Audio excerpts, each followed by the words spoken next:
think we are there. Okay, with that, call this meeting to order. Thanks everyone for attending. Serena, could you run through the rules of engagement and then roll call, please? Sure. Okay. My name is Serena Pearson. I'm a marketing specialist with Lawrence Transit. There's Adam Weigel, Transit and Parking Manager. He will work alongside Mike Wazakowski to facilitate the meeting proceedings. Adam and myself will facilitate the Zoom portion of the meeting. This meeting is being recorded and broadcast on the city's YouTube channel and public access channel, cable channel 25. During the meeting, when you are not participating, please mute yourself by clicking on the microphone icon found on the lower left-hand side of the Zoom menu next to the video icon. When you are muted, a red line will appear over the icon. Muting your telephone or your microphone during the meeting will make it easier for everyone to hear. You'll just have to remember to unmute if and when you want to speak. In some cases, we will mute or unmute people as needed to minimize distractions during the meeting. Please remember to state your name and title for the benefit of those listening remotely. You can turn your video on and off by clicking on the video icon on the menu. For the purposes of this public meeting, please keep your video on while you are participating in the meeting. When you're not participating, it's okay to turn your video off. Just remember to turn your video back on when you are participating. If you're participating by phone, you can click *6 to unmute your phone. For those using Zoom, somewhere on your screen, you'll see a choice to toggle between speaker and gallery view. Speaker view shows the active speaker. Gallery view tiles all of the participants. Okay, now I guess we'll go into roll call. Glenn Spady. Present. Max Shooter. Here. Mike Wazakowski. Present. Nick Kuzniak. Here. Alan Ackland.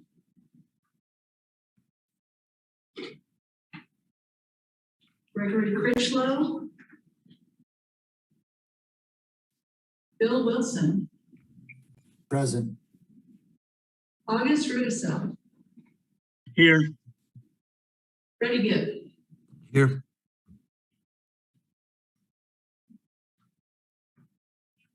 Okay, thank you very much. First item on the agenda is public comment. I see that there are no items attached to the agenda. Adam, is there anyone present in the committee room? There is not anyone. That is a great view from that overhead camera that shows there is definitely no one there. So thank you. Next item on the agenda then is approval of minutes. I do not see any item attached to that though. Do we have minutes somewhere else, Adam? Oh, it's not in there. I think Adam Weigel, Transit and Parking Manager, might have been an oversight, so that's something we'll probably have to bring back to the group at the next meeting for approval or discussion. Okay, so we will table that until December to approve minutes from the October meeting. Okay, agenda items then. First item on the agenda is a project with the Self-Engineering Leadership Fellows. I believe you have some information to present to us, Adam. Adam Weigel, Transit and Parking Manager, and I'll actually turn it over to Felice to for this discussion. And then Margareta may have some info as well. We'll start with Felice.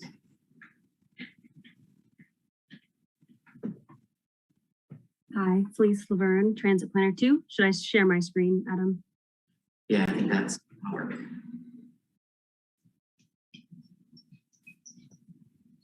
Okay, how's that? It's good. Okay. We'll give you a quick run through of our self-engineering leadership project. Let's see. Background, we were approached by a graduate assistant at an outreach tabling event. They were very interested in working with us, so we met with faculty to discuss feasibility and then submitted 2 proposals and they selected one of our proposals, which was the DIY community partner bench design. So we scoped out this project. We get a lot of requests to build partnership benches with the community, different organizations, and we wanted to be able to provide them with more guidelines than build us a bench. You know, we wanted safety standards. We wanted to make sure it would be durable, that they could be creative and fit into our existing bus stop standards. So this project will last 2 semesters. In semester 1, we're working on bench design and a material list. And then by the end of semester 2, we'll do some concept testing on that bench design and create a design guidelines packet, which will look kind of like an IKEA or a Lego, step by step, all the materials and tools that you'll need to make sure that we can get a good final product that is safe and durable. So far, we've done 2 rounds of staff feedback with the students. There's about 5 of them working on this project with us. It's going really well. And right now they are researching local materials and different options for construction. So that will help us narrow down what the final bench will look like. They've got some interesting ideas. And so now we're just going to see what is practical. For next steps, we will have a final bench design by December of this year and a materials list. And then next semester, we will prototype that bench, make sure it holds up under weather conditions. We've got a couple of community partnership benches out in the field already, so we'll be able to kind of check in on those after and during winter to see how that's going to inform our process. And then they will create the step-by-step construction guidelines for us, and we will be able to have community partners approach us and then feel pretty confident in moving forward with them that we will get a good final product from them. That is all. Let me know if you have questions.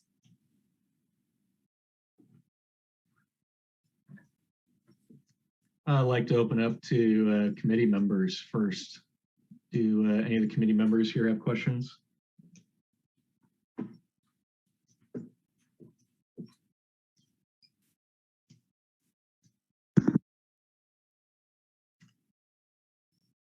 Hearing none, I'm impressed. It sounds like a great idea. We definitely have a dearth of amenities at many of our bus stops, and I know that we see a lot of people putting out improvised benches that don't meet any kind of standards. So this is great to me.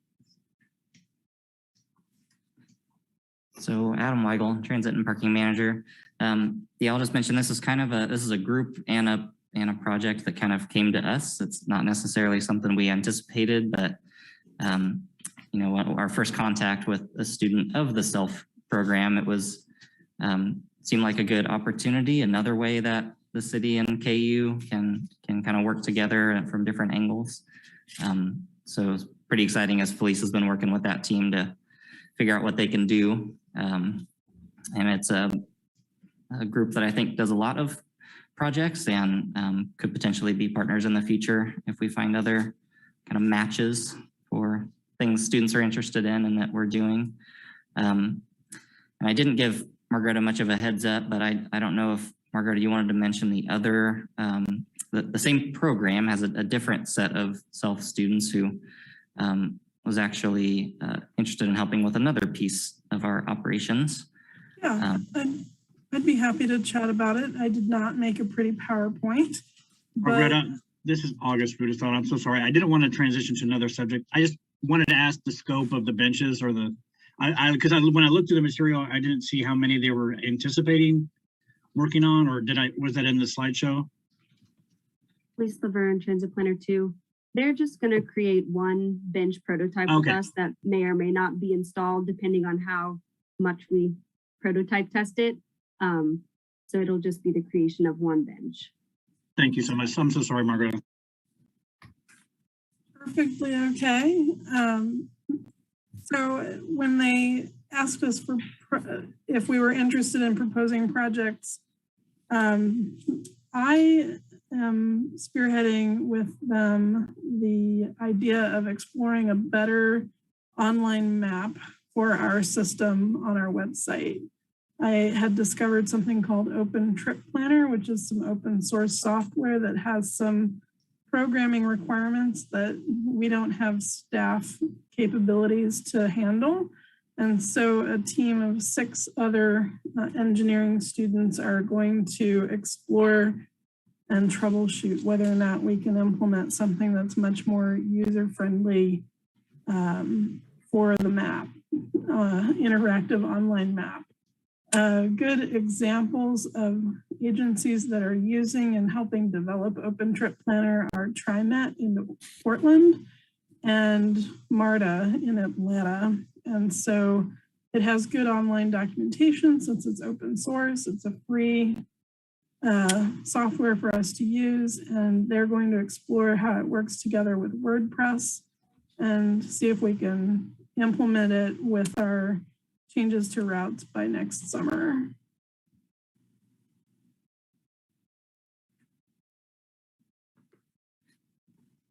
Adam Weigel, Transit and Parking Manager. I just put in the chat the TriMet example, one of the ideas on what that could possibly look like. So I don't want to speak too much for Felicia and Margaretta, but I think we're all pretty excited about this program and these groups of students. They are, so far working with them has been very, they've been very proactive and prepared and seem very capable. And that's an exciting prospect when we're trying to find, of course, other ways to partner with people, but also kind of expand our capabilities as well. Projects we can I'm going to add, Adam, that the TriMet one is still being beta tested. So I just sent you a different link to send everyone. That would be the actual Open Trip Planner test. It looks a little different. It's not a huge change, but it's not quite the same.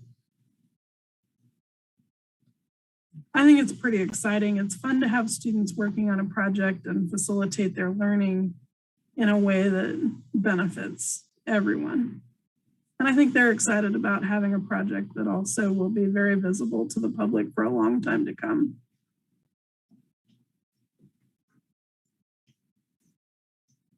Yeah, in the future, I would love to have these students come in and chat with us so that we can express our appreciation for what they're doing. Hopefully, maybe we could talk to them about attending a meeting in April when they're nearer to completion of the projects.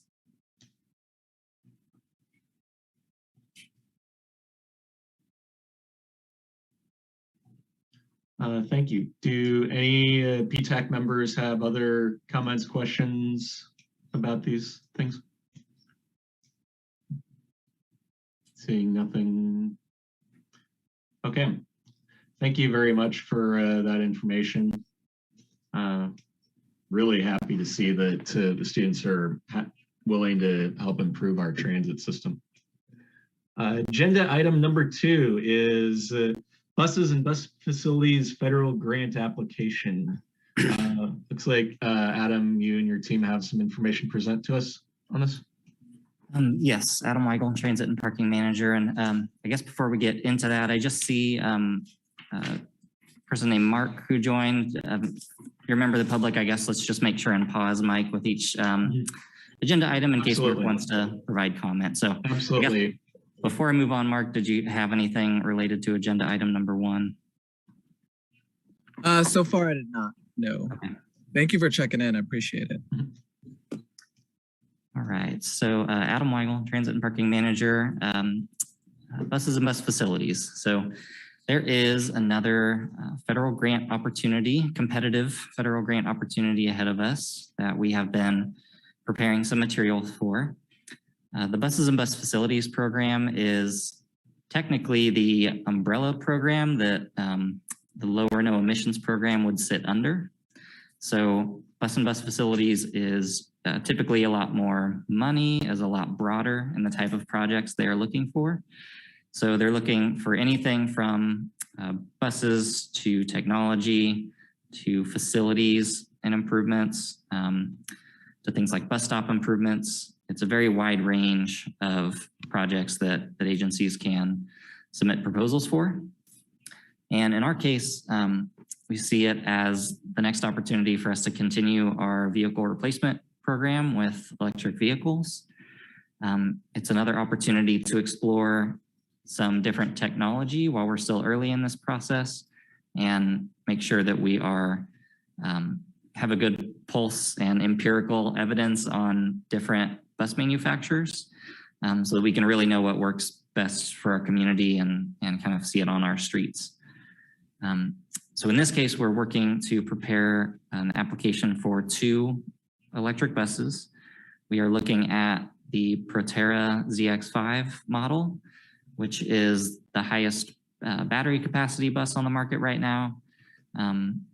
It is measured to go 329 miles of range, 675 kilowatt hours of battery energy on it, compared to our first electric buses that have 440 kilowatt hours. So quite a bit more. Not to say that we still don't feel confident this first set of electric buses is going to serve some important needs for us. But that extra capacity would help us kind of see how that type of vehicle would perform in our environment. There's differences in how long it can stay out on routes, what routes it can go on, that sort of thing. So we're coming to this group seeking a letter of support for us to pursue this grant opportunity. I attached a draft letter very similar to one that Mike has put together before with the support of this group for other projects. This grant is due on November 19th, and we would likely be noticed if we were awarded within 2 or 3 months, which is about typical for a federal grant. The timing of this particular project, if we were awarded, would be closely aligned with our second Low-No grant, which means we're looking at buses that would arrive in 2023 and go into service fall of that year. So still on track to get our 5 electric buses this year. We know we have 2 coming in 2023 already with the second Low-No grant, and this would be 2 additional that would be on a similar timeline. So happy to answer any other questions about kind of the direction we're headed with that, or this grant itself, or anything else. I'll open up to public first. Mark, do you have any comments, questions, concerns about this? I do not. If I'm understanding it correctly, you said the grant is to like help acquire more electric buses. Correct. Adam Weigel, Transit and Parking Manager. So they these grants are for capital improvements as opposed to like ongoing operations. So these grants would help us fund the purchase of electric buses and associated charging infrastructure, essentially making that cost comparable, and in this case, even less than if we were to just buy diesel buses with our own money, which is much harder to find competitive grant money for these days, even if we wanted them. So there's kind of that trade-off of going after grants to fund the upfront cost, and we expect there to be savings on the back end.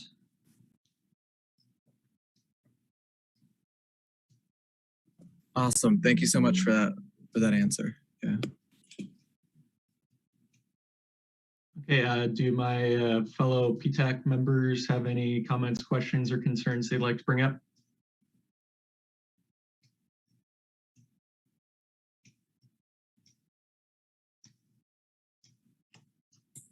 Okay. Oh, Gregory, go ahead.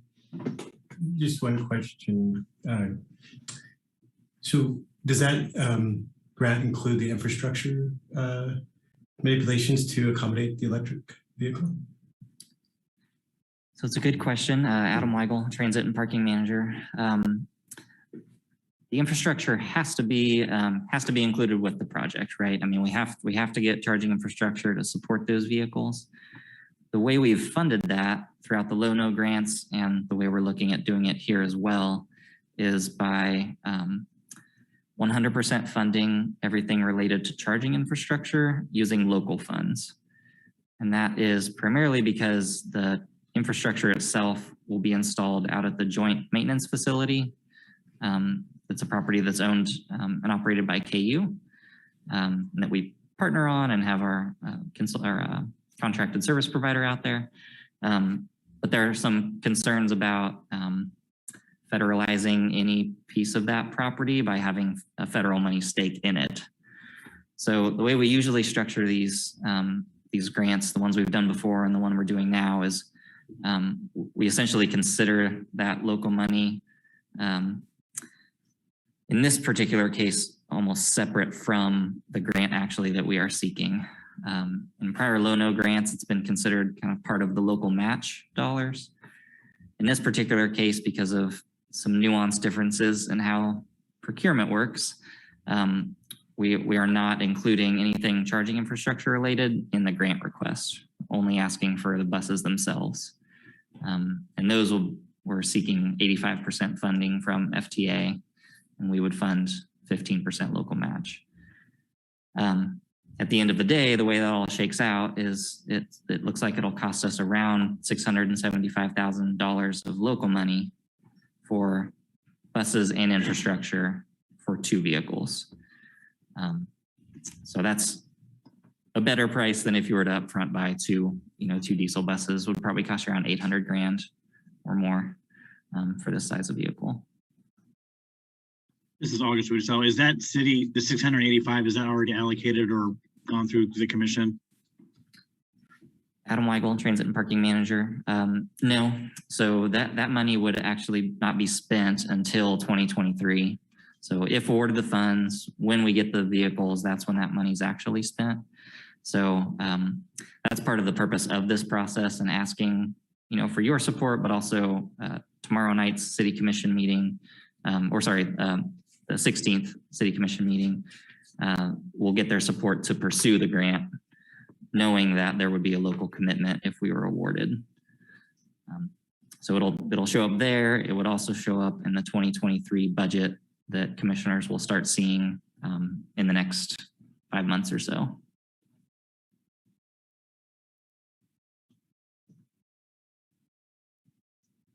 Thank you for that discussion. Are there any other comments, questions, concerns from PTAC members?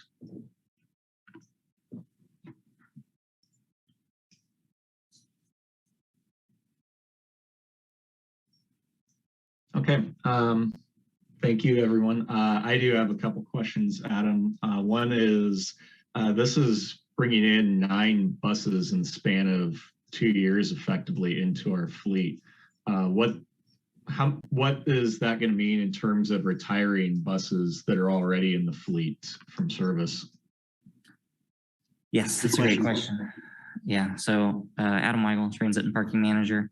It is the intent to start moving us towards about a 2 bus replacement each year. That's roughly what we need to cover the cover service needs and have things retire at the appropriate time. Part of our challenge is we do have some blocks of vehicles that were purchased all at once. And in 2023, that's one of the years that we have 6 or 5 vehicles that are ready for retirement. So we have kind of this larger group that kind of floods us all at one time. So to a certain extent, we're going to end up in vehicle replacement scheduling, having a little more than we need for a little bit until we can smooth back out that kind of 2 bus per year replacement. And it's just the nature of how we've purchased before that creates that challenge. The other piece of this that we honestly just have to consider right now is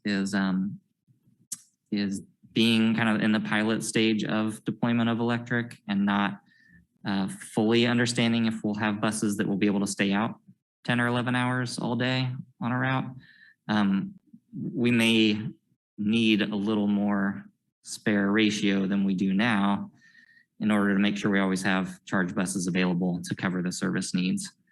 So it's starting to stretch us a little bit, but in ways I think we have to do in order to kind of get over that hump. And kind of get to a place where we're confident each bus we buy covers all of our service needs, no problem, and gets us down to that like 2 bus purchases per year, roughly. Okay, thank you. My other question was, all of the buses that we've bought so far with these different grants are extended length buses, and that's, I think, to be expected because most of our buses are that way, but on the current fleet. But I know that we have some cutaway vehicles that we use for other purposes within the fleet. Do we have any plans on applying for grants on those kinds of things in the future?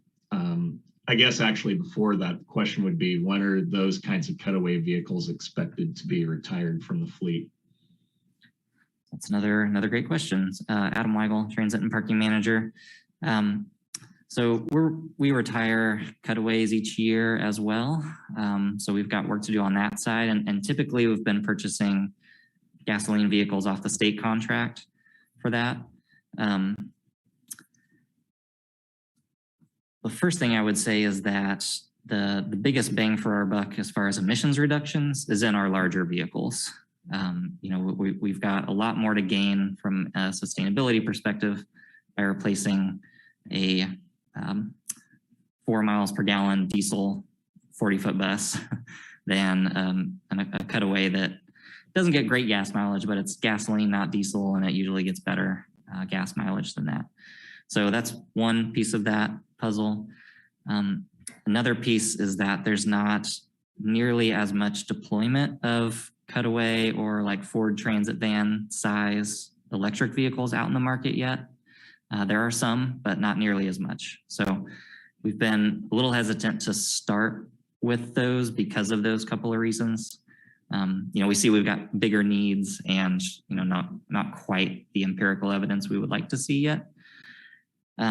With that said, we are looking at getting closer and closer to our large vehicle needs, and we'll need to start shifting our focus to the smaller vehicles. There are some companies doing this work.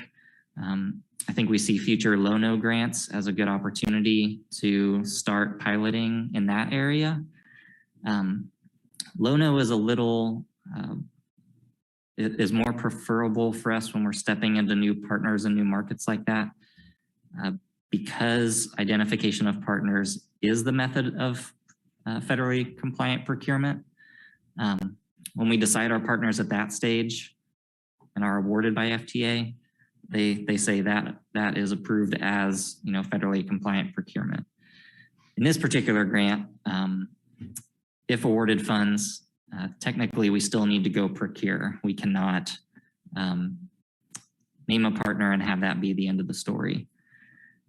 The slight nuance from that is that we can identify a preferred OEM, in this case Proterra, and they are on federally compliant state contracts already.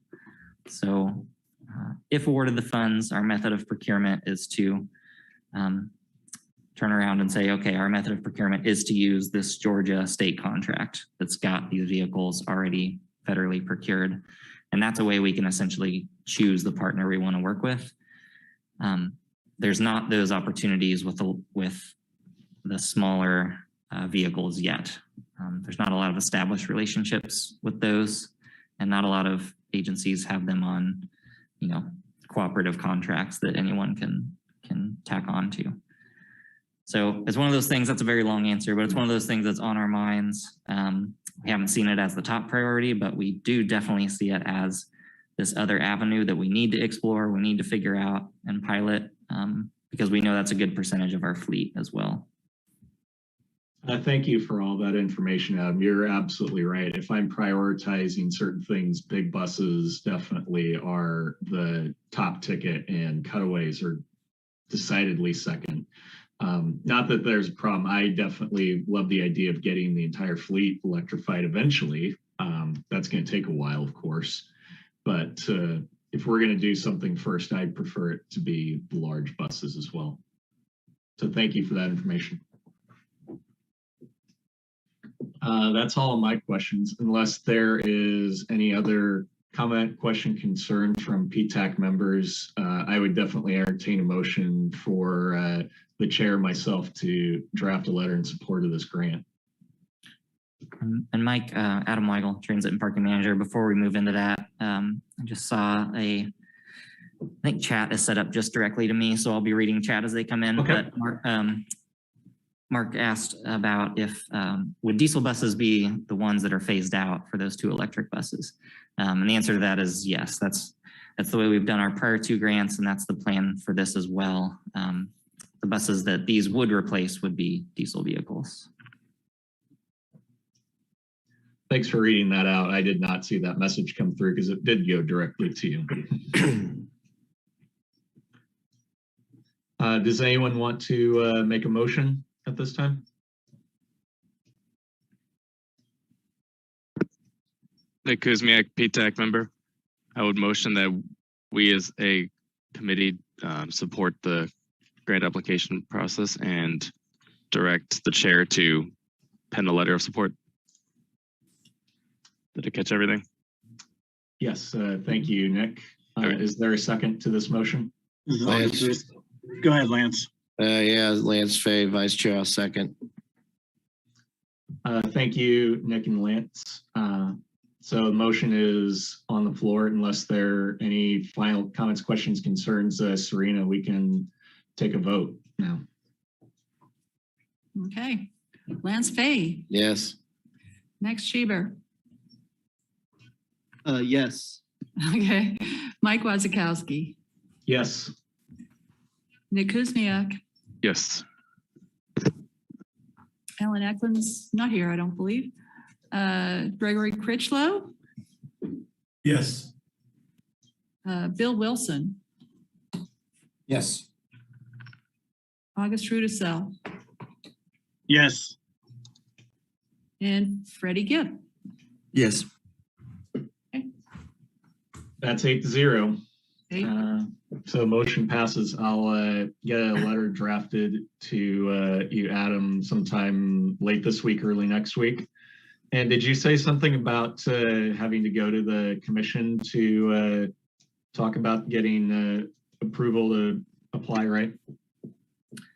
Correct. Adam Weigel, Transit and Parking Manager. It's on the November 16th City Commission agenda, which is the same thing we've done for the prior 2 low-no grants, as we tell them what we're applying for and request a letter of support from the mayor. So it'll be on that consent agenda. Consent. Okay. That's mainly what I wanted to confirm. Thank you very much. I don't think I'll need to attend in that situation. Okay.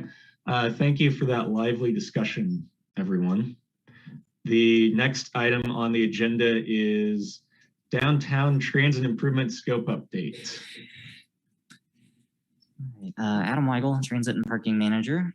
So I wanted to update you all on where we're at for next steps involving downtown transit improvements. So as a recap, we went back to the commission in August of this last year with concept designs for not only the Bob Billings facility, but a few different sites downtown to look at some more limited transit improvements.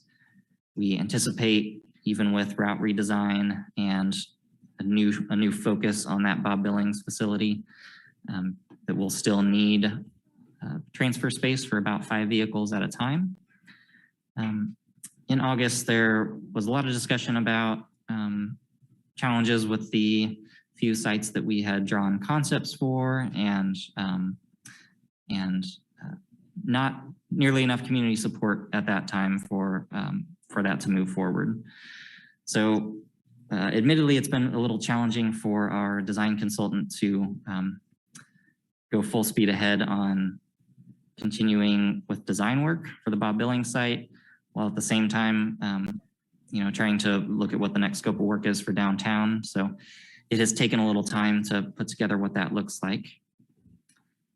They've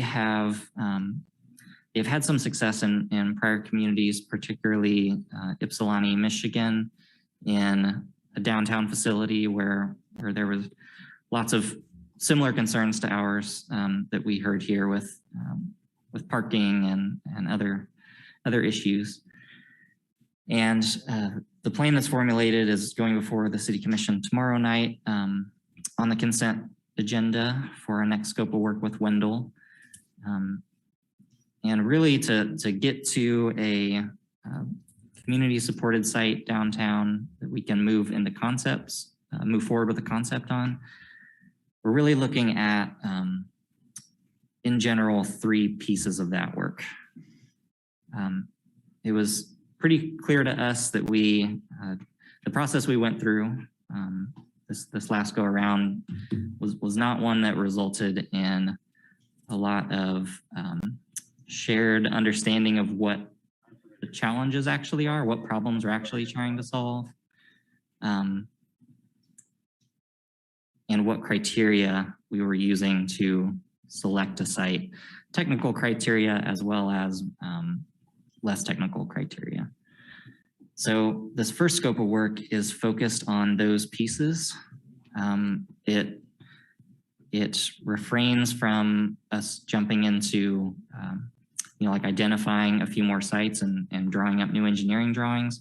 We're stepping back from looking at any specific sites in this next scope of work and focusing on a process where we can talk more forwardly with community members about what we need from transit, what businesses need, what pedestrians need, what auto drivers need, and develop actual criteria that we can use to evaluate sites. Before we jump into evaluating new sites, we need to all have a good understanding of what those criteria are that we're going to score or rank or evaluate each site on. So that is where this scope lives, is in that work. With that is also the need to have a good community-backed understanding of the geographic boundary that we will look for a site within. I think in general, we heard some support for what centrally located in downtown means.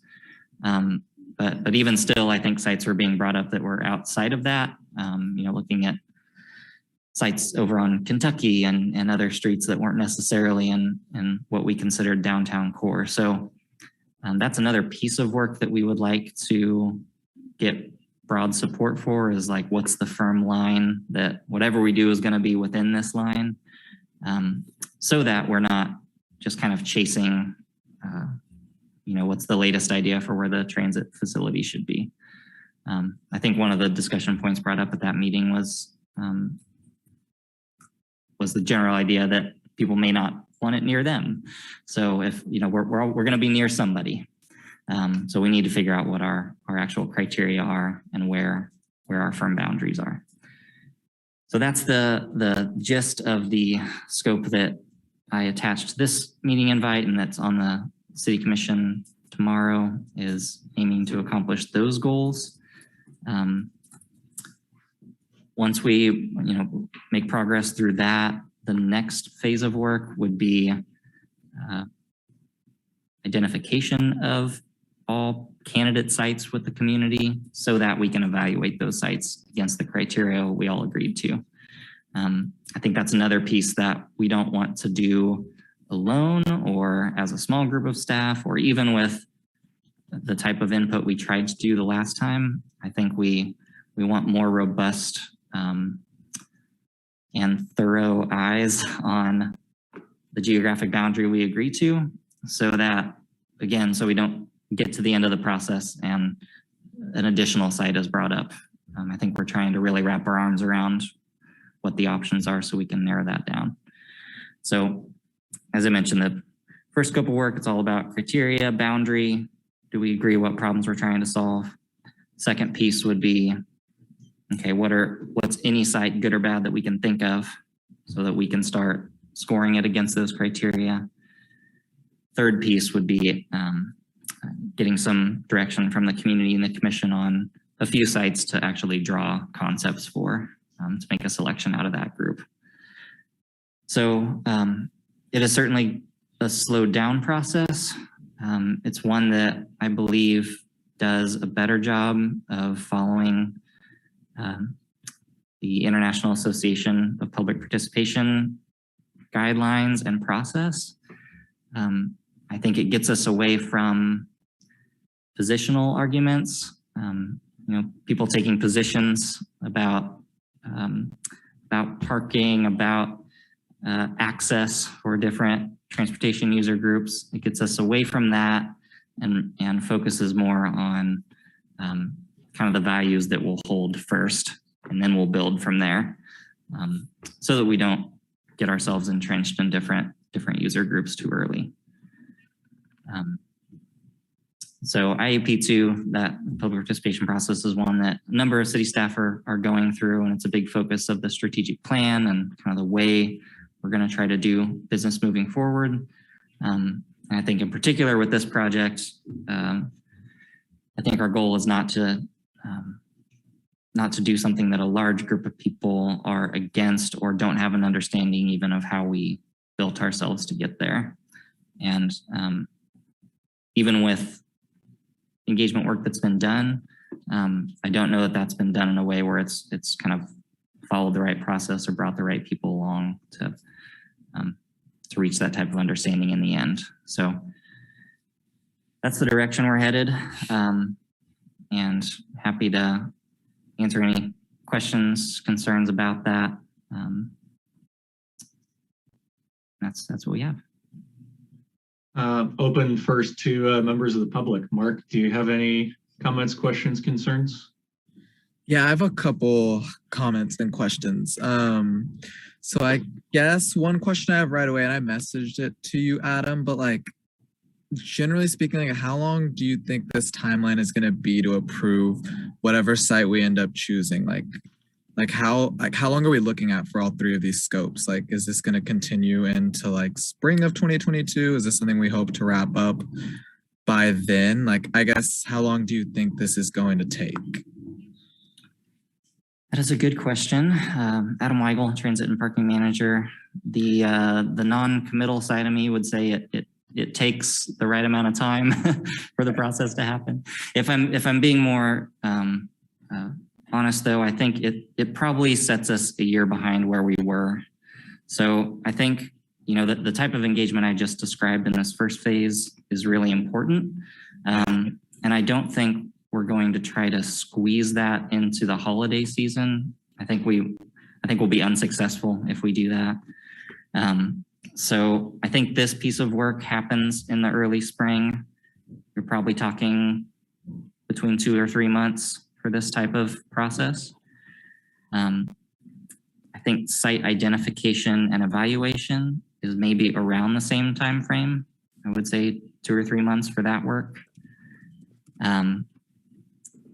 And the third phase is probably a little quicker. The consultant we have can relatively quickly do, if we're looking at any 2, 3, 5 sites, they can relatively quickly do test fits. They're called, will buses fit here? Will the circulation work?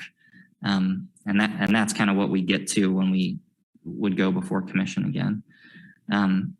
So you're probably talking, we went to the city commission in August with a lot of this work. This year, I think that's probably about the same time frame that it would come back to that group, with more supported 3, 5 options for us to move forward with as a community. Yeah. Okay. And speaking of, thank you for the responses to that question, because I'm definitely a concerned community member who wants this downtown site to happen. And I've been paying attention to a lot of the pushback it's gotten. And I'm just thinking of all the people that were left out of the conversation whose lives would tangibly be improved by this bus site downtown. Like, how are you planning to pull those folks into these types of conversations? Because I just know coming to a city commission meeting and having those people speak up, it's possible, but that takes a lot of organizing. So are you guys planning to go out there and actively talk to these people and pull them into these conversations outside of a meeting that's 4 to 6 during a workday?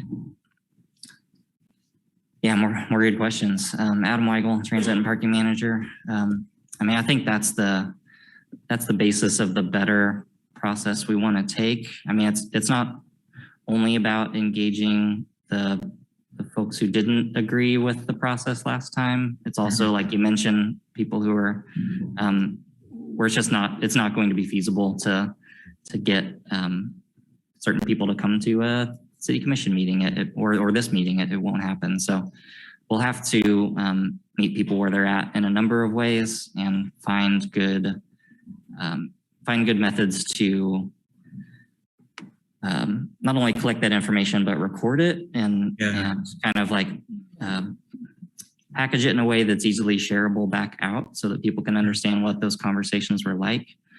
I mean, practically speaking, it's strategies like riding on buses and talking with people. It's staff standing on the bus platform and talking with people.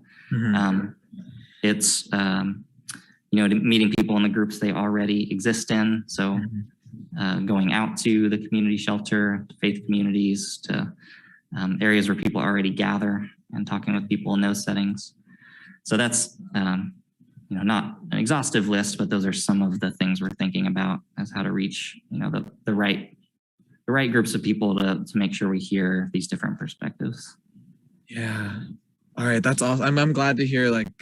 Even as you were talking about the scopes, I could tell that's been a focus. And I'm glad to hear you say meeting the people where they're at. And I guess this is more of a comment, but maybe we could even, the way the climate action plan is set up right now with how they created those climate ambassadors who are going out into their own circles and having these conversations and then reporting all that back to Jasmine in her office.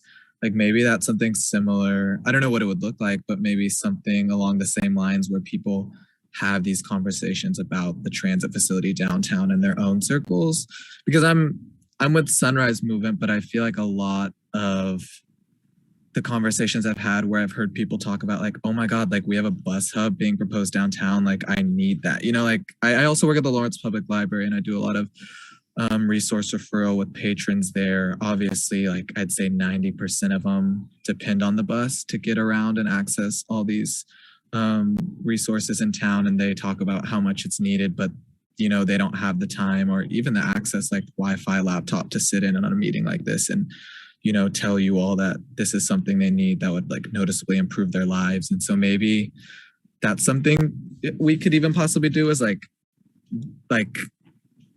know for the climate action plan, they gave people conversation starters that they could then use to go out and have conversations in the community and then report back to the sustainability office. So maybe something like that for the transit station could also happen.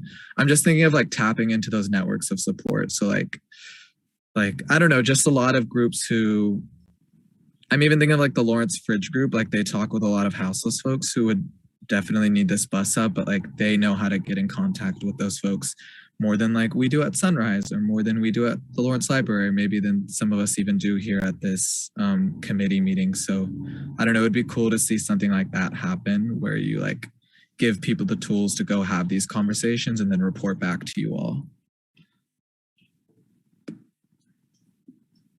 Yeah, Adam Weigel, Transit and Parking Manager.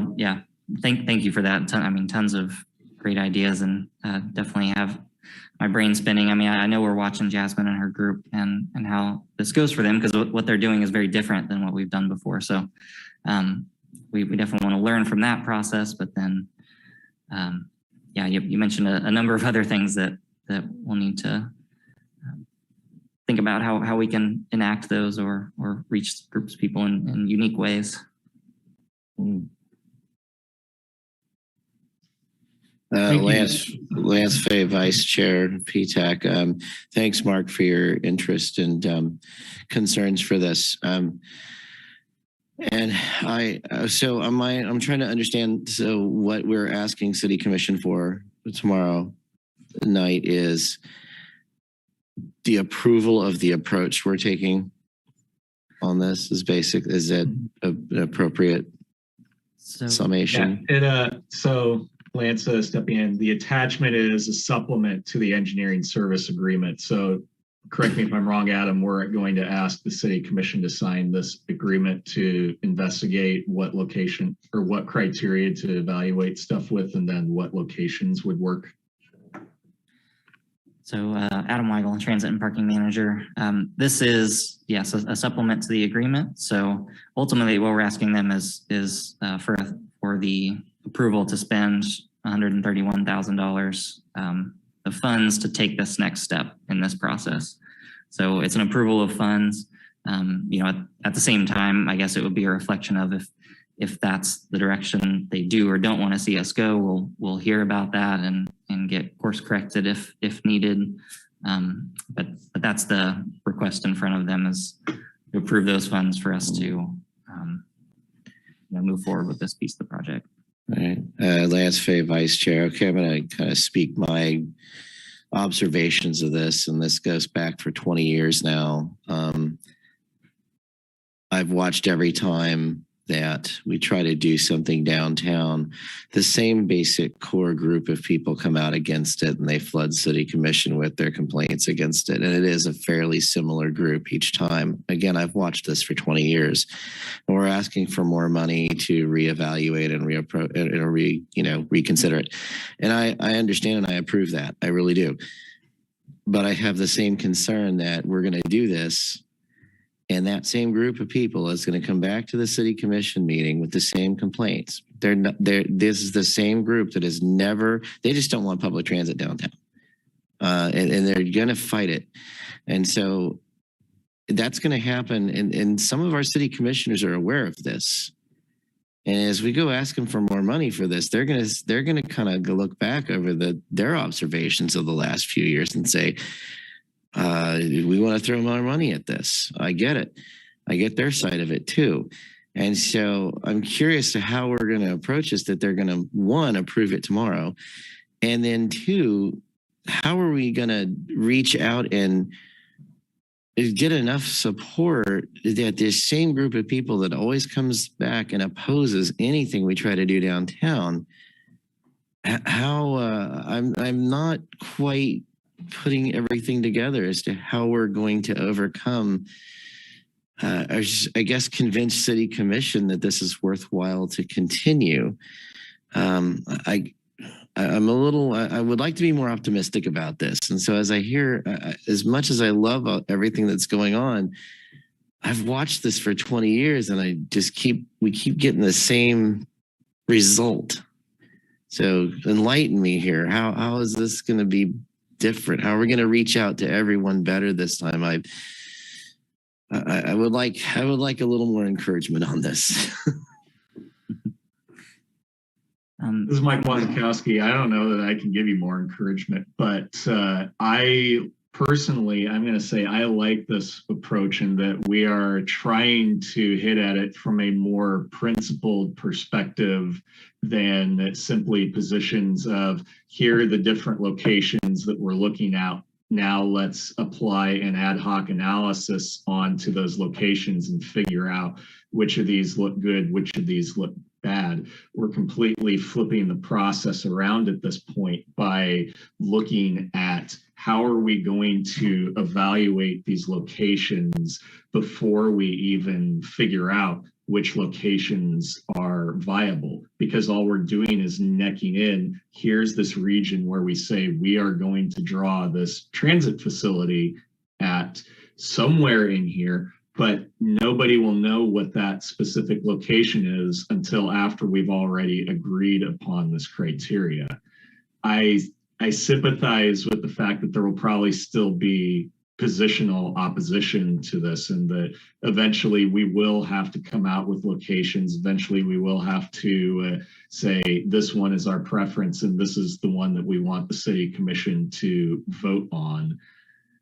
But there's no way around that. I mean, we eventually have to put our eggs in one basket, and really the best way I can think of to try and ward off those kinds of complaints is let's keep people thinking principled about this.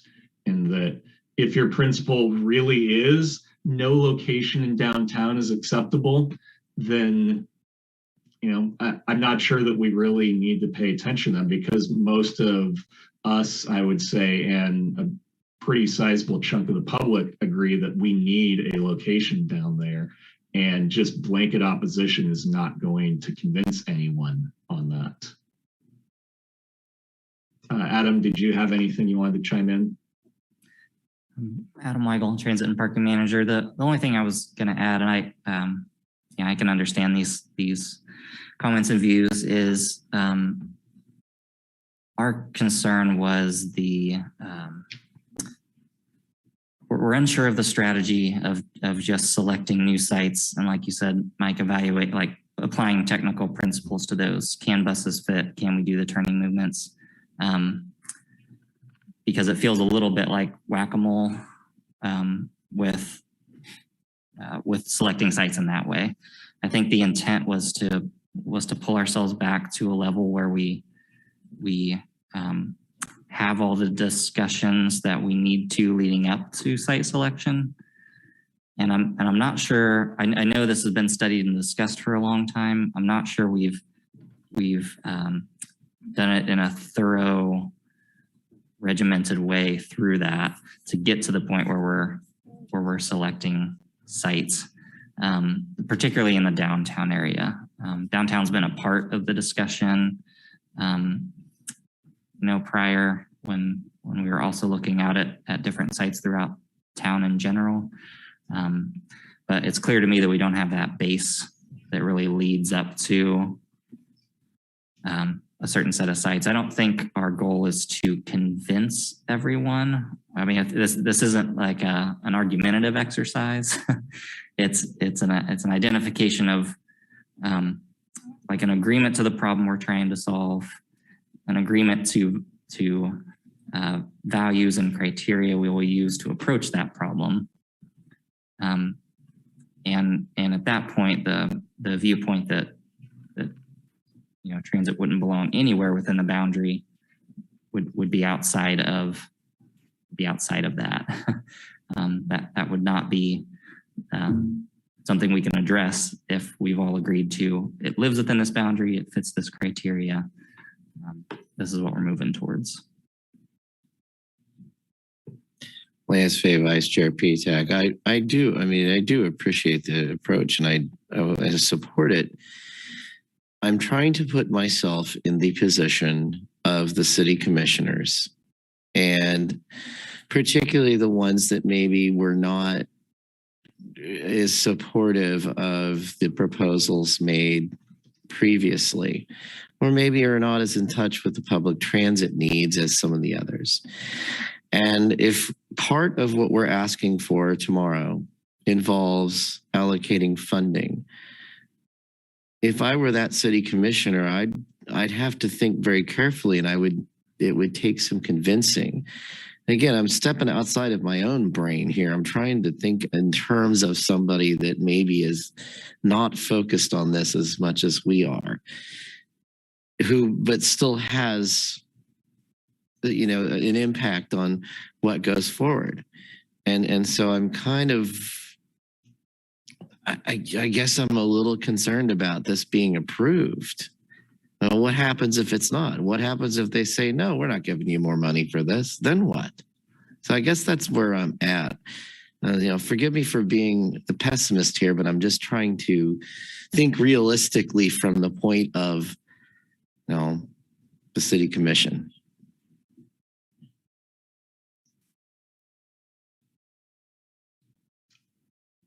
I'm going to chip in. Mike Wazkowski, PTAC chair.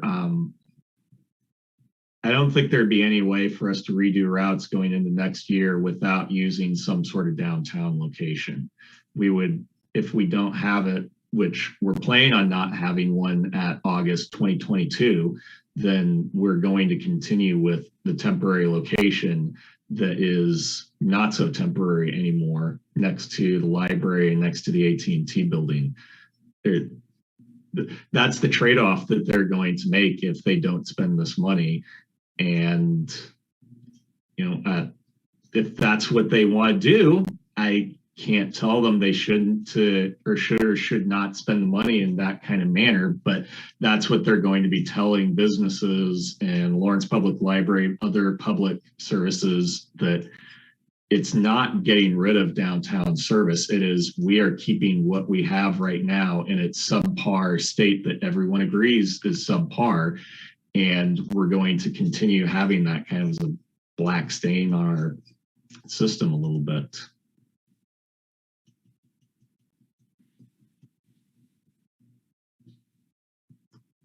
Are there any other PTAC members who have comments, questions, or concerns?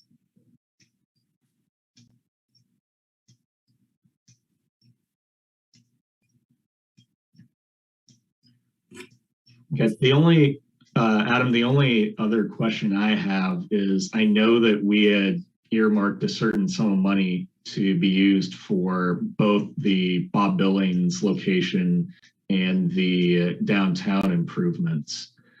I'm really concerned that whatever locations we're going to sweep into this review are all going to universally cost more money than the most affordable options that we looked at from the first go round that were already basically at the limit of our budget.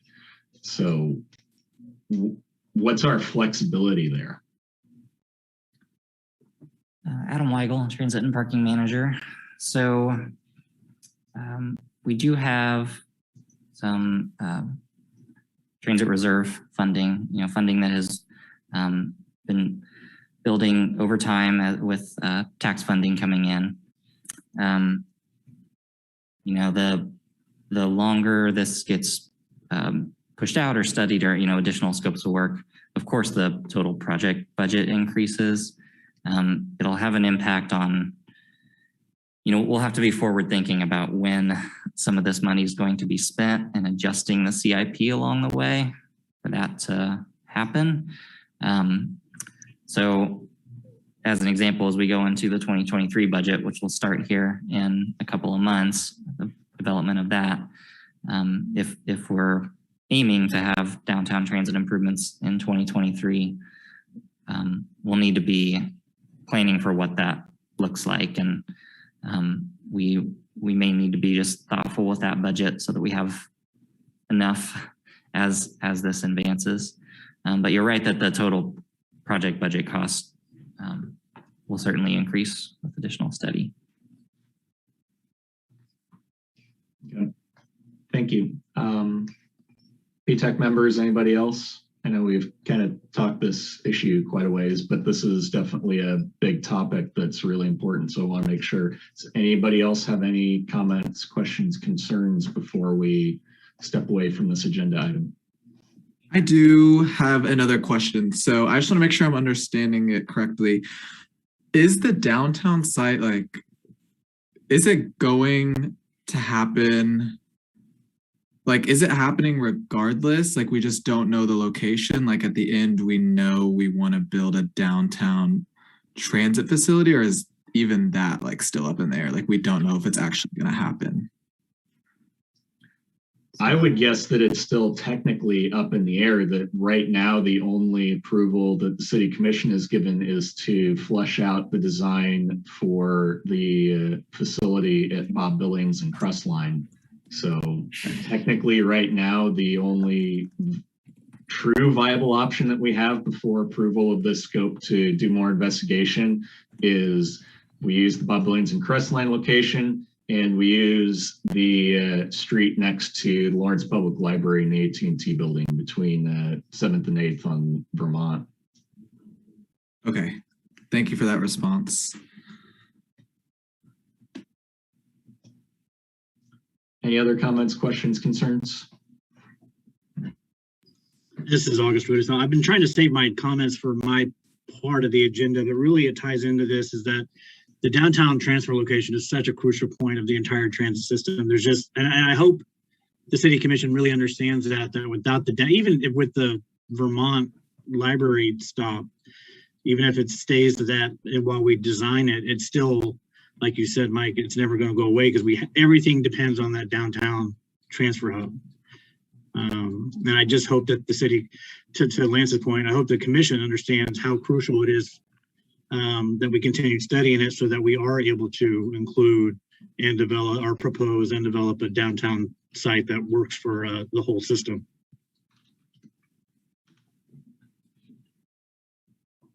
Thank you for that, August.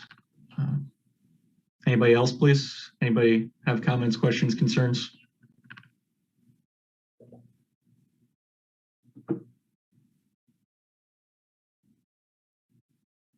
Okay, thank you very much. I guess sorry, Mark. one last question. Is it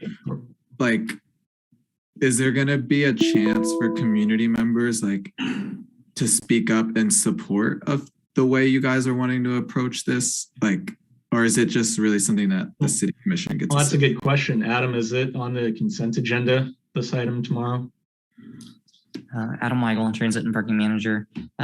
Yes, this item is on the consent agenda tomorrow's meeting. So consent agenda items can be pulled for discussion and a vote by commissioners or by members of the public. But it's currently on consent. So if no one would pull it, there would be no discussion. If someone were to pull it, there would be typically questions and discussion.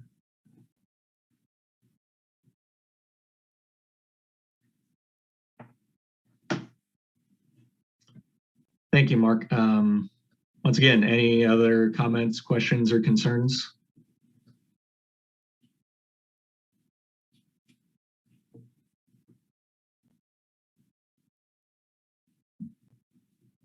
Okay, thank you very much. Lively discussion. Glad to see that people care about this and want to get a new facility constructed.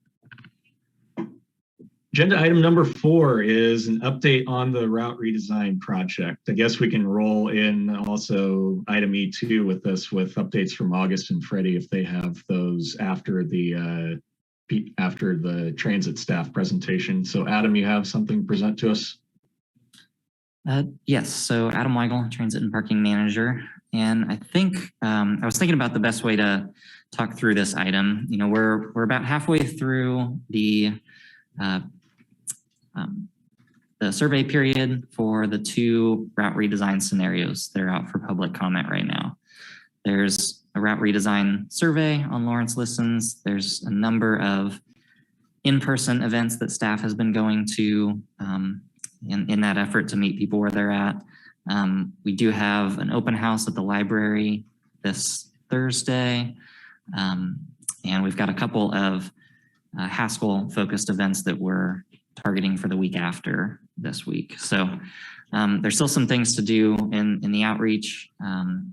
There's also going to be staff, including myself, riding buses and talking with passengers on specific routes about what the 2 scenarios would mean for them. I want to make clear that we've kind of said this throughout all of our materials related to this project, but to reiterate it, these 2 scenarios are not meant to be like final scenarios that we would adopt wholesale. We're not going to say, 51% of people voted on scenario 1, so we're going to enact that. This really is to get input on both of them and the pieces that people like and don't like about each of them, so that our consultant can help us build a final recommended scenario that ideally is piecing together the most popular parts of each of the 2 scenarios into something that we can again talk about as a public. I think we have tried to communicate a major system redesign in a lot of different ways. If you've taken the survey, it's got a lot of information in there. There's links to videos. We have a link to an interactive GIS map where you can turn on and off different routes yourself. It asks people to evaluate the system as a whole and also route by route if you care, more specifically about individual routes and want to provide comments on those. And I think just the nature of a system redesign means that it's a complex thing. So I think we continue to try to find ways to communicate what these changes mean for people. And one of the latest ways we've done this are a couple new maps that we developed. We'll be using these at our in-person outreach strategies. We've put them on the website, and I was going to pull those up and talk through a couple of scenarios with you all, a couple of things that have come up more frequently when we've been having our discussions with people at in-person events, and kind of go from there. We certainly don't have time in this meeting for me to walk through route by route, scenario by scenario, and talk through what these mean, but I can maybe give you a window into a couple of the main ideas we've been hearing from people about, and happy to answer questions from you all after that. So with that, I'll share my screen here.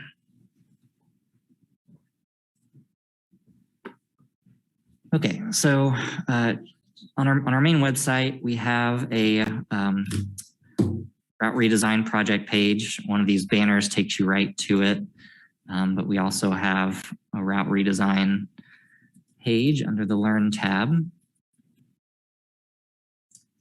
And these first two links, Scenario 1 map and Scenario 2 map, these were just posted today. These are new maps that we hope can illustrate things a little more clearly for folks. And to start, I'll zoom in on some of this so you can see it a little better, but just to give you a lay of the land. So one of the challenges with all of our current mapping tools, whether it's ArcGIS Online, whether it's the Remix tool that we use for planning purposes, one of the big challenges is overlapping lines and the fact that none of those softwares can display route lines side by side when they overlap. That can create some real challenges in trying to figure out how everything fits together for somebody who wants to see what these systems do. So I'll zoom in here, but that you can see kind of at its surface how we've separated these route lines so you can see where things continue and don't get lost in what overlaps. Microtransit and interlining have been two topics that we've been talking with people a lot about. So included some brief information on those two topics. You know, what a microtransit zone or system is and how it works. Some brief information about that. And then interlining is a concept that Lawrence has actually done before. I think more than 10 years ago, we had some interlined routes. Many agencies today do interlined routes. And that's actually one of the topics that I'd like to talk through so that this group has an understanding and so that anyone who's watching this has an understanding. The general idea with interlining is that a single bus operates across two different routes and transitions between them usually at the end point, at the final time point. A bus that is one route becomes another. The primary reason to, well, there are a few reasons to do that, but a big passenger benefit reason to do that is that it allows people to travel between two routes without having to physically get off the bus and onto another bus for a transfer. Your bus changes routes, but it's the same bus. So people never miss their transfers. They end up having one seat ride access to many different parts of town, not only on the route that they live next to. And that can create some real positive side effects. So this is scenario 1, and I'm going to zoom in on one of the interline options in this route, which is to interline routes 4 and 10. Now, maybe I'll give an overview picture of routes 4 and 10 in scenario 1. Route 4 in scenario 1 combines a portion of current route 4 with current route 6. So you see that a single bus still travels from North Lawrence to downtown, but that same bus then continues along the 6th Street corridor, hits major destinations like Free State High, Rock Chalk Park, LMH Health West, and travels back and forth along that route. Route 10 in scenario 1 travels between the new Bob Billings hub and also some of these areas out west, so Rock Chalk Park and LMH Health West. In this case, Route 10 travels down Bob Billings, along Wakarusa, and covers a portion of Wakarusa and Rock Chalk that we do not currently serve right now, but there are some relatively dense apartments up through this area. The Lynx is one of those complexes up in this area. And in general, these two corridors, Wakarusa and Rock Chalk and Overland, have been challenging for us to figure out how to best serve with fixed route transit. they have not dissimilar densities of multifamily housing. So it's hard unless you have some sort of complicated loop to figure out how you serve both of those east-west corridors. This interlining creates a pretty unique opportunity for people who would live in that area. So let's imagine that you're somebody who lives near Overland in Queens. So obviously you'd be able to hop on Route 4, travel up to Rock Chalk or LMH, but also anywhere to the east. The value of interlining is that if you take this westbound Route 4 bus, at LMH, it would become Route 10 and head back along Wakarusa, down to Bob Billings and back to the hub. So under that circumstance, you not only have kind of one seat ride access along Route 4's line, but you would also be able to connect into Route 10 without ever changing a bus. And that's the one of the big values of interlining for passengers.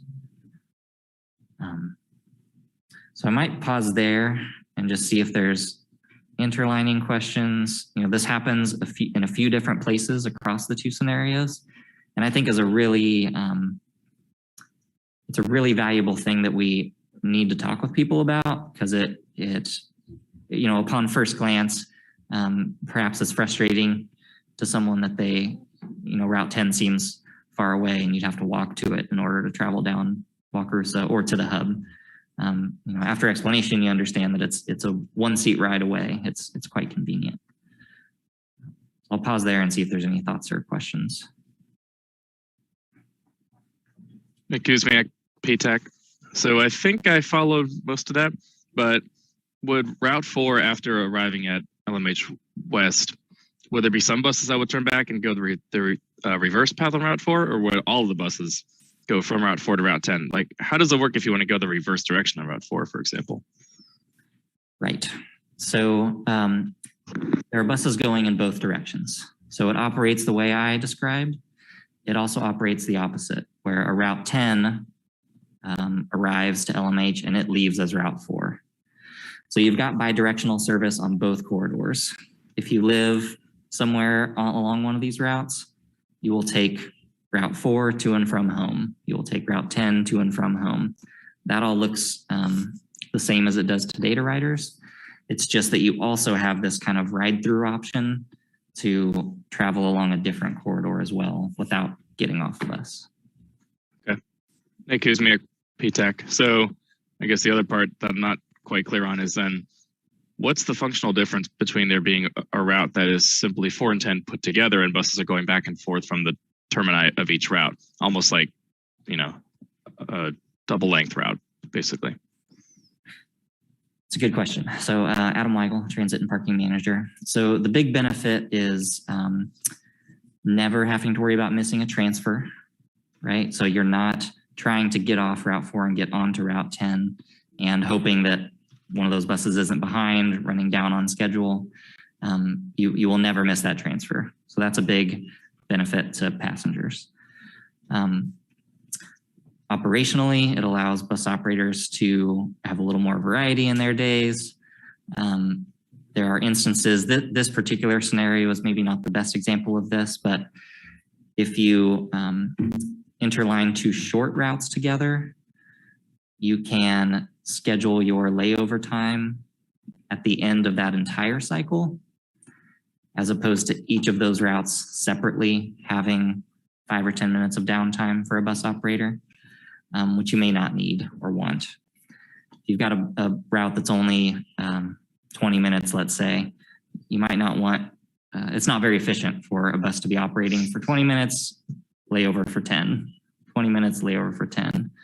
If you piece that together with a 40-minute route, you can have a 60-minute loop and then somebody lays over for 10 minutes. Your bus is in operation more often, and that's what we want out of our fixed route buses, is we want them to be on a route picking up people, not spending as much time laying over. So there's some operational efficiencies as well that we would care about from an agency perspective.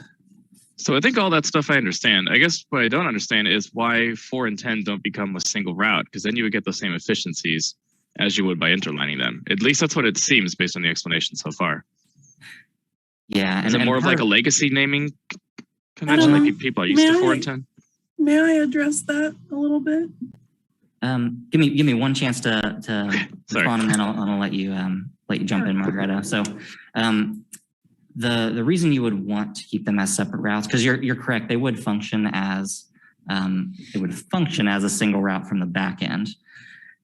It would be somewhat challenging for a passenger to comprehend this entire stretch as a single route, and what does eastbound mean and what does westbound mean. So there's some communication aspect to that as well on what is a single route and when do you break it up. But go ahead, Margaret, if you had other things to add. Well, that was pretty much exactly what I was going to say. This is something where if people need Route 4, but it's labeled 10 and there's enough not understanding of bus routes by the average user that adding layers of complexity to it is a really bad idea from a customer service standpoint. That makes sense. Although I would argue by making this all a single line, it's technically making it simpler just because it's a single line, but to a user, it's more complex because now you're like, which direction am I going on which part of the route? So, okay, I can understand why you'd want to keep the designations separate, but fundamentally it's still one route. So, okay, I think I'm up to speed now. Thanks.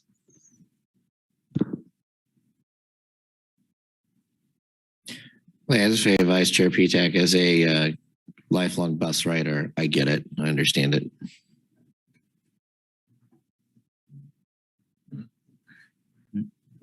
Adam Weigel, Transit and Parking Manager. I know we're at time here, so I'm happy to, I can walk through some information about microtransit and some of the things we've heard from people.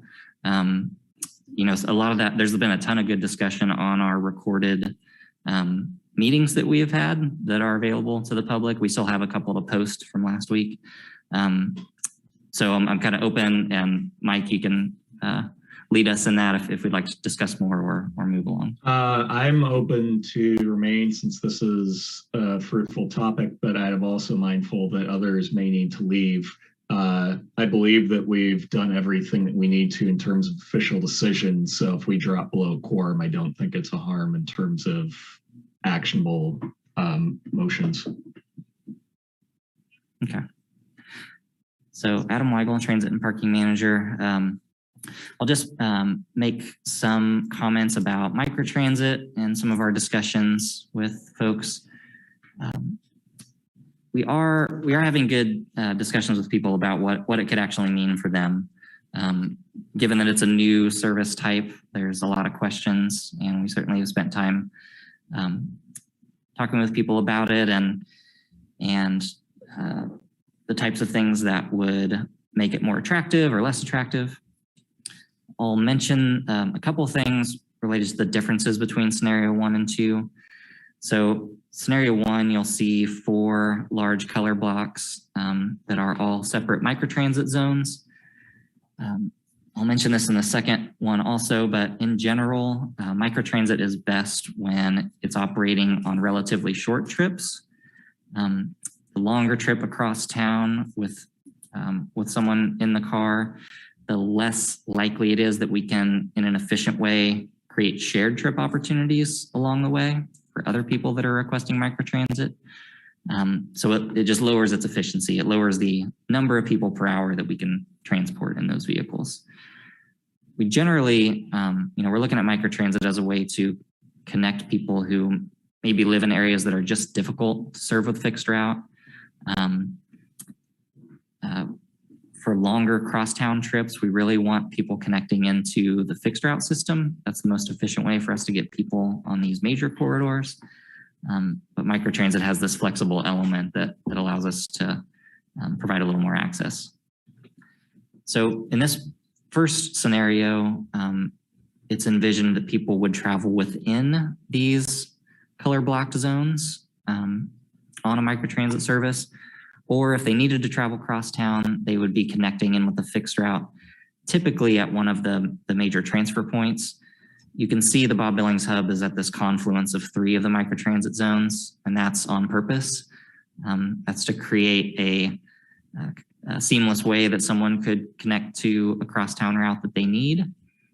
You see downtown as well, there's very close to 3 zones that are all kind of coming together at that location. You see South Iowa as another place where we've got a convergence of routes and microtransit zones. So in a general sense, this is a service that people can use much like Uber and Lyft. It would be something that you would request on demand. Best to use with an app on a phone, but you can also call in. So there is that backup where if you don't have a smartphone, you can still access this service. I think one of the things we've heard from people is they don't want their wait time to be too long. They would use it if their wait time's not too long, and I think that's reasonable. I think we would hope that 15 minutes would be a good goal for kind of a max that someone would need to wait for one of those vehicles to arrive. So that's going to depend. You know, we would have to figure out how many vehicles you would put out to achieve that. We've heard people talk about cost. You know, they're interested in the service, but not if it costs a whole lot more. So that's certainly something we need to look at as some of the key reasons why people would be open to using this if it kind of meets these certain criteria. Scenario 1 is a good example of, you know, I think because it's a new service and isn't out there yet,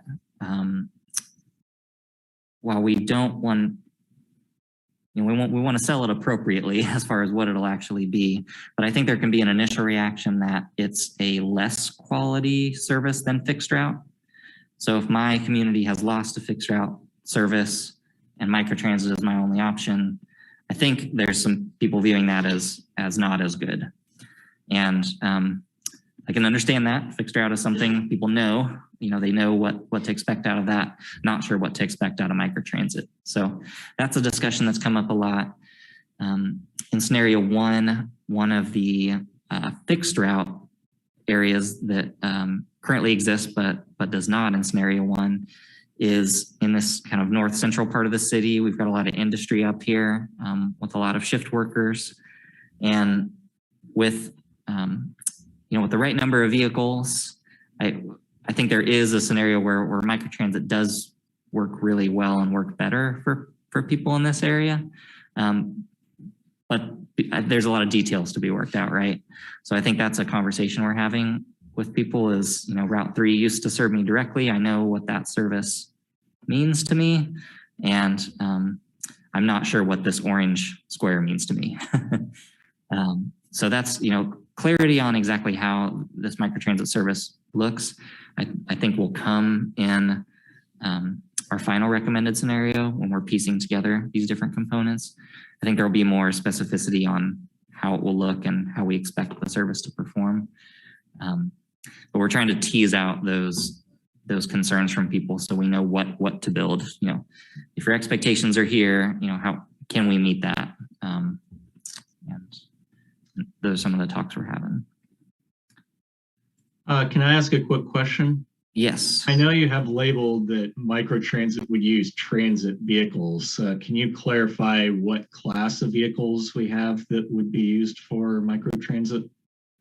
Yes, Adam Weigel, Transit and Parking Manager. So this is one of the places we're actually set up pretty well to transition and have microtransit service if we choose to implement that.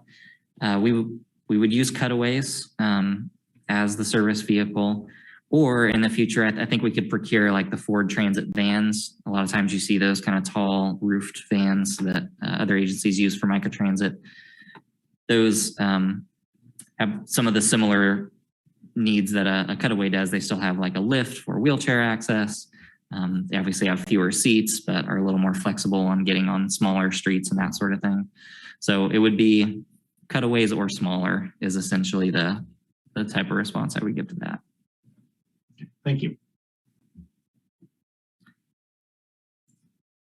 I do just want to also mention when we're talking about microtransit, scenario 2 has a different approach. It has a citywide zone it maintains a KU zone that I think is imagined as, operating under certain conditions, maybe with different eligibility. We talk about like Safe Ride right now that has an eligibility for only KU students. An overlay like this might have some similar type of constraints perhaps, or different times a year it operates, that sort of thing. The citywide zone, the approach there would be that you could take crosstown trips in a microtransit vehicle, but it would employ distance-based pricing. So the farther your trip, the more you would pay, which would essentially incentivize you to take shorter trips or connect into the fixed route system for those longer crosstowns. So that's the kind of different vision, towards the same end with microtransit, trying to get short trips to happen for people. All of that is under this other layer that we still have to evaluate as part of this project, which is fare-free service and its impacts on the system. And does fare-free apply to just fixed route? Does it apply to fixed route and microtransit? Does it apply to both, but only if you're only able to get free microtransit if you really are, a quarter mile or farther away from a fixed route bus route. We want to make sure everyone has access to free transit, but if you're within walking distance to a fixed route bus, we would like you to do that. These are some of the decisions we have to make as we get towards that final recommended scenario and funding and fares to think about.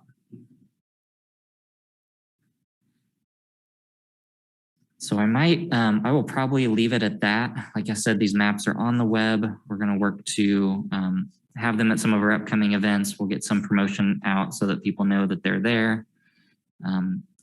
But with that, I'm happy to answer any, if there's route specific questions or anything else, happy to talk about that.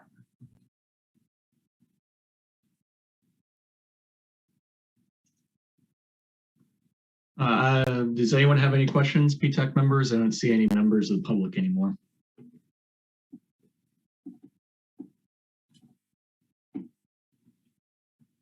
Okay, hearing none and anticipating that we want to get home, thank you very much for that information, Adam. Great detail about what we need to do. So thank you. So next item on the agenda then is E1, which is future items or other topics of merit. So if any PTAC member has any topic that they want to ask us to look at, feel free to bring it up now. As always, you're free to email myself, Lance, and Adam with other agenda items that you'd like to see us discuss going forward. So is there anyone that has anything that we want to bring up now? I am seeing nothing and choosing to go forward quickly. So next item on the agenda was route redesign update from the steering committee. If August or Freddie Gipp have any comments that they want to make. I think we already talked a lot about your work, so. This is August Rudisell. Sorry, Freddie. Yeah, and Adam did to answer when he was answering Mark's question. That's what a lot of the meeting was about, is getting the public engaged in this discussions. Since they're the end users of our transit system, and Adam outlined, like he did tonight, the meetings, the surveys, the public meetings, the face-to-face interactions, in the library and the bus. And so really when he answered Mark's questions, he basically did my part for me. Great. Thank you, August. Freddie, do you have anything else you want to add? This is Freddie Gipp, PTAC member. Adam briefly mentioned it, and we will be hosting an event next week at Sacred Ground Haskell, which is north of the campus. Essentially, that meeting will be in conjunction with Representative Christina Haswood. And so we're going to kind of just dive in and kind of just figure out, from a perspective of Haskell students, their needs, where do they live, and what would they like to see too, with the goal of, getting more faculty and staff engagement from the university as well. So that's on the books for next week. So you guys are invited to come too. Could you advise me what date time is that again? It's Wednesday. I think it's Wednesday on, is it the 17th? I thought you said the 19th. 19. Yeah, it's on a Wednesday at 6:30. 6:30. Okay. I might be able to make that 17th at 6:30. 17th is the 17th. Wednesday. I've got my calendar open. Freddie, could you send that to me in an email so I can get on my personal device, please? Yep, I can do that. Thank you. Lance, Vice Chair, is there one at the library this Thursday as well? Is that correct? That's correct. Yeah. What's the time on that? This one is during the work. So this one's 3 to 5 in the afternoon. We're able to get an evening meeting before, but this one is 3 to 5. Okay. Thank you for that information. I'm assuming that there's no further comments, questions on that. Anybody? Okay. Transit staff items. Adam, do you have a Cliff's Notes version of the other items you have listed? I do. Adam Weigel, Transit and Parking Manager. No AIC update. We continue to wait from the state, so I will be sending an email out as soon as we hear from them. Joint branding, that discussion has changed a little bit in our meetings with the university. We've pivoted to more of a campaign to just educate the community that everyone can ride both buses. Students can ride city buses. People who live in the city can ride the buses that are branded KU. So at this time, we're not diving into a full joint branding effort, but I'll keep you all apprised as that moves forward. The last item is we've got a few PTAC members that we have their terms expiring this year. So Nick and Gregory, you are two of those, and then Alan Ackland is the other. So if you all would like to continue, then you'll just reapply through the website again, the same way you did the first time around. The appointments to this group are at the discretion of the mayor. I would ask that if you don't believe you are going to reapply, just let me know that. I usually communicate with the mayor if we have a position that's being vacated, kind of what perspectives we are lacking, what we could use, just to round out our perspectives. So yeah, Nick, Alan, Gregory, all of you are eligible to renew. Not required to, but let me know which way you're headed so we can plan accordingly. Thank you for that information, Adam. Unless those members want to speak, next meeting is going to be December 13th.